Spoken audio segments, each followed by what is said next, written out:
Hello friends, ఈరోజు మన ఛానల్లో ఒక మంచి స్వీట్ రెసిపీని చేసేద్దాం రండి. చూడండి, చాలా బాగుంటుంది. ఇప్పుడు ఒక కప్పు సన్న రవ్వ అంటే తెల్ల రవ్వ, ఉప్మా రవ్వ ఉంది కదా, ఆ రవ్వను ఇలా వేయించుకోవాలి. కొంచెం నెయ్యి వేసి దోరగా వేయించుకోవాలి. ఇలా వేయించుకొని పక్కన పెట్టుకుందాం. ఇప్పుడు అదే పెనంలో ఒక కప్పు రవ్వ వేసాం కదా, 2.5 కప్పు వాటర్ పోసుకుందాం. వాటర్ పోసుకొని వాటర్ కొంచెం మరిగిన తర్వాత అందులో ముందు వేయించి పెట్టుకున్నాం కదా రవ్వని, ఆ రవ్వను వేసుకుంటూ ఇలా కలుపుకుందాం. చూడండి, ఇలా కలుపుకుందాం. ఉండలు లేకుండా ఇలా కలుపుతూ ఉండాలి. కలుపుతూ ఉంటే గట్టిపడుతూ వస్తుంది కదా, ఇలా పెనం కంటుకోకుండా ఇలా ముద్దలాగా అవుతుంది. మంట మీడియం ఫ్లేమ్లో పెట్టుకొని ఇలా చేసుకోవాలి. ఇప్పుడు ఒక స్పూన్ నెయ్యి వేసుకొని కలుపుకుందాం. చూడండి, ఇలా కలుపుకొని ఇప్పుడు స్టవ్ ఆఫ్ చేసుకొని కిందకి దింపేసి పెనము ఇప్పుడు ఇందులో గోధుమ పిండి 2.5 స్పూను గోధుమ పిండి వేసి కలుపుకోవాలి. ఈ రవ్వ గోధుమ పిండి అనేది బాగా కలిసేటట్లు కలుపుకోవాలి. ఇలా నెయ్యి కూడా వేసి 1 స్పూను కలుపుకుందాం. ఇప్పుడు మరొక ప్లేట్లోకి తీసి పెట్టుకుంటున్నాను.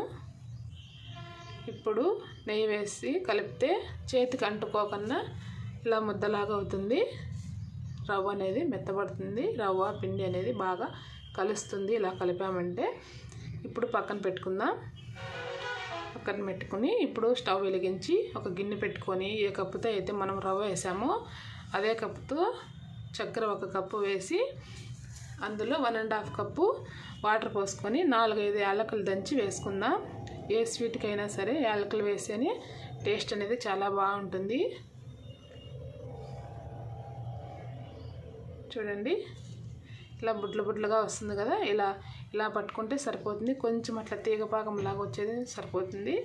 ఇప్పుడు స్టవ్ మీద పెనం పెట్టి ఆయిల్ వేసాం కదా, ఇప్పుడు ఒక మూత తీసుకొని మూతకు ఆయిల్ రాసుకొని ఇలా పిండి అనేది ఇలా వేస్తూ వస్తే పర్ఫెక్ట్గా వస్తాయి. చూడండి, ఇంత రౌండ్గా వచ్చాయో. చేతితో కూడా చేసుకోవచ్చు. ఇప్పుడు ఆయిల్ హీట్ ఎక్కింటుంది కాబట్టి ఒక్కొక్కటి ఎత్తి ఆయిల్లో వేసుకుందాం. చాలా సింపుల్ రెసిపీ అండి. చూడండి, ఒక పక్క కొంచెం కలర్ వచ్చింది కదా, మరో పక్క ఇలా తిప్పుకుంటూ కాల్చుకుందాం.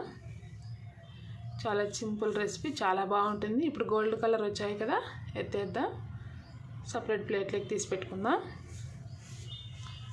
చూడండి, అన్నీ ప్లేట్లోకి తీసి పక్కన పెట్టుకుందాం. చూడండి, అన్నీ తీసి పెట్టుకున్నాం కదా. ఇప్పుడు పాకం ముందే పట్టుకున్నాం కదా, పాకం చల్లారిపోయి ఉంటుంది కాబట్టి మళ్ళీ కొద్దిసేపు అలా పెట్టి ఇలా హీట్ అవుతుంది అనే టైంలో మనం ముందుగా కాల్చిపెట్టుకున్న ఇవన్నీ కూడా స్వీట్ని మొత్తం దాంట్లో వేసుకుందాం. చూడండి, ఇప్పుడు పాకంలో వేసి ఇలా కొద్దిసేపు అంటే 2 మినిట్స్ ఉడికిస్తే సరిపోతుంది. డబుల్ సైజ్ అయితే ఒక్కొక్కటి చూడండి, పాకం బాగా పీల్చుకొని డబుల్ సైజులో ఉంటాయి. చూడండి, మెత్తగా స్వీట్గా చాలా బాగుంటాయండి. మీరు ఒకసారి ట్రై చేసి ఎలా వచ్చిందో కామెంట్ చేయండి. ప్లీజ్ లైక్ చేయండి, సబ్స్క్రైబ్ చేసుకోండి. రాఖీ పండుగ స్పెషల్ స్వీట్ ఇది, చాలా బాగుంటుంది.